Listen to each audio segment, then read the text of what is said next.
Hello friends, तर आज आपण इथे बनवणार आहोत कांदा भजी. तर कांदा भजीसाठी मी इथे सामग्री घेतलेली आहे.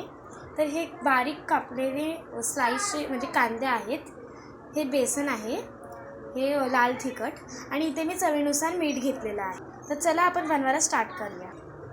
तर फर्स्ट आपण इथे तेल तापवायला ठेवलेलं आहे.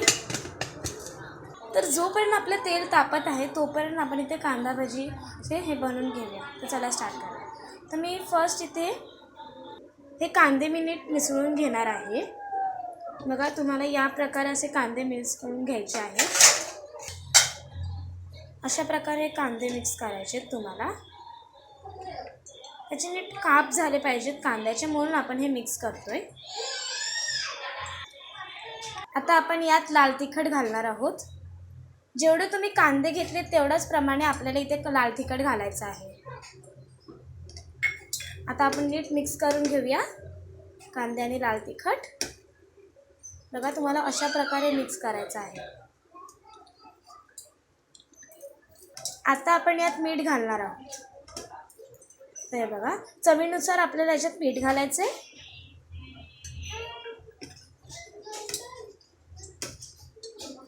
या प्रकारे तुम्हाला असं बनवून घ्यायचं आहे. बेसन. तर आता आपण यात बेसनाचं पीठ घालूया. आपण जेवढे कांदे घेतलेत तेवढ्याच प्रमाणे बेसन टाकायचं आहे. बघा, मी एवढं बेसन टाकलं आहे ह्याच्यामध्ये. तुम्ही जेवढे कांदे घेशाल त्याप्रमाणे तुम्ही यात बेसन टाका. आता आपण यात पाणी घालणार आहोत. प्लीज काय आता आपण याच्यात पाणी घातलेलं आहे. बघा, खूप छानपणे आपल्याला हे पेस्ट बनवून घ्यायची आहे. तोपर्यंत आपण बघूया की आपलं तेल तापलं आहे की नाही. तर इथे आपल्याला चेक करायचं असं हात लावून की तेल तापलं आहे की नाही. आपल्याला बेसनच्या पीठची अजून गरज लागलेली आहे, म्हणून आपण यात बेसनाचं पीठ घालूया. थोडंसं पाणी घालूया. जशी तुम्हाला गरज लागत जाईल तशी तुम्ही घालत राहा, कारण आपल्याला कळणार नाही की किती काय घालायचं असतं.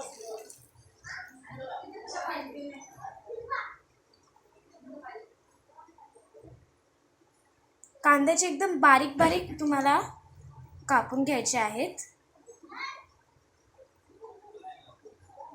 आपली आता पेस्ट बनवून तयार झाली आहे. आता हे आपण तेलात सोडू. तर तुम्ही इथे पाहू शकता आपले इथे तेल गरम झालं आहे. आता आपण याच्यात भजी सोडूया.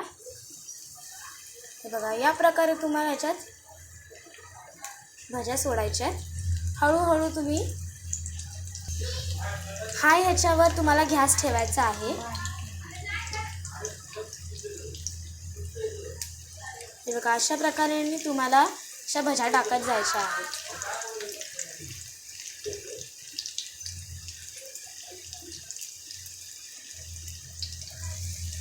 हळूहळू आपल्याला सगळीकडे भज्या टाकत जायच्या आहेत. बघा, ह्या प्रकारे आपण अशा भज्या टाकू आणि जोपर्यंत ह्याला गोल्डन रंग येत नाही तोपर्यंत आपल्याला ही भज्या आतमध्येच ठेवायच्या आहेत. थोडंसं खालीवर करायचं आहे. तर आपण इथे भज्या टाकून घेतलेल्या आहेत. तर बघा, या प्रकारे तुम्हाला अशा भज्या टाकून घ्यायच्या आहेत. आता हे आपण छान हलवून घ्यायचं आहे. जोपर्यंत भज्यांना गोल्डन रंग येत नाही तोपर्यंत आपल्याला खालीवर करून नीट भाजून घ्यायचे आहेत.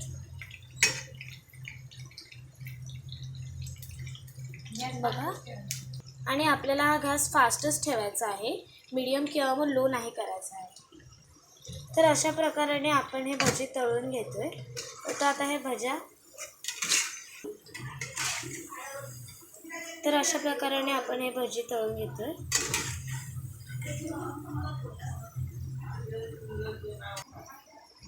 तर बघा, अशा प्रकारे आपण भजी तळणार आहोत.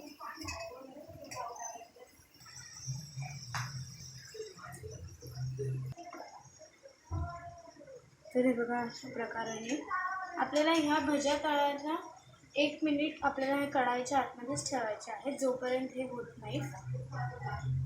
तर आता 1 मिनिट व्हायला आला. ह्याला बघून सोनेरी काय काय भज्यांना सोनेरी रंग येतोय.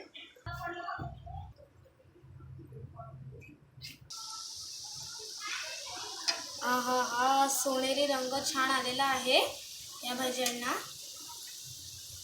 पाहू शकता तर कडेकडेने खूप थोडा सोनेरी रंग आलेला आहे भज्यांना. बघा. तर आपल्या या भज्या झालेल्या आहेत. आता मी या भज्या कढईतून काढून घेते छानपणे. आपल्याला हे तेल थोडं नितळून घ्यायचं आहे याच्यामधलं. भज्या आपण याच्यामध्ये काढून घेऊया प्लेटमध्ये.